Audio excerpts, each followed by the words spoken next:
Plantix app అనేది మనకు గత 10 సంవత్సరాలకు ఆల్మోస్ట్ 10 సంవత్సరాల కింద స్టార్ట్ చేశారు.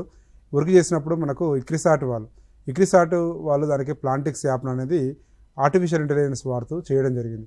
దీనికి సంబంధించి ప్రధానంగా చీడపీడలు, అదేవిధంగా పంట నేల స్వభావాన్ని బట్టి ఎరువుల యాజమాన్యము, అదేవిధంగా రైతులకు కావాల్సిన సమాచారాన్ని సంక్షిప్త సందేశాల రూపంలో అందించడానికి ఈ ప్లాంటిక్స్ యాప్ అనేది రూపొందించారు. ఒక ఫోటో తీయడం అనేది ఏ రైతైనా చేయగలుగుతాడు. దానికి పెద్ద డిజిటల్ లిటరసీ, అక్షరాస్యత అనేది కూడా అవసరం లేదు. ఈ తెలుగులో కూడా ఈ అనువర్తనం అనేది మనకు రైతులకు అందుబాటులో ఉంది.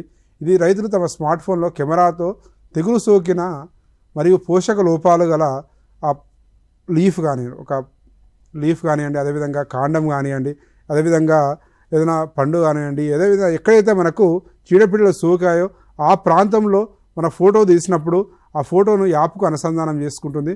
ఆ అనుసంధానం చేసుకొని ఆ యాప్ అనేది క్షణాల్లో పనిచేయడం మొదలుతుంది.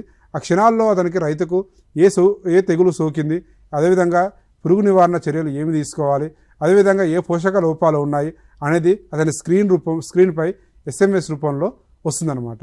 ఇలా వచ్చినప్పుడు ఏంటంటే మనకు రైతు వెంటనే ఒక డీలర్ దగ్గరికి కానీ, అదేవిధంగా తనకు దగ్గరలో ఉన్న వ్యవసాయ అధికారి దగ్గర కానీ వెళ్ళి ఇంకా క్లారిఫై చేసుకొని అతను తన పంటను సంరక్షించుకోవడానికి అవకాశం అనేది ఉంది.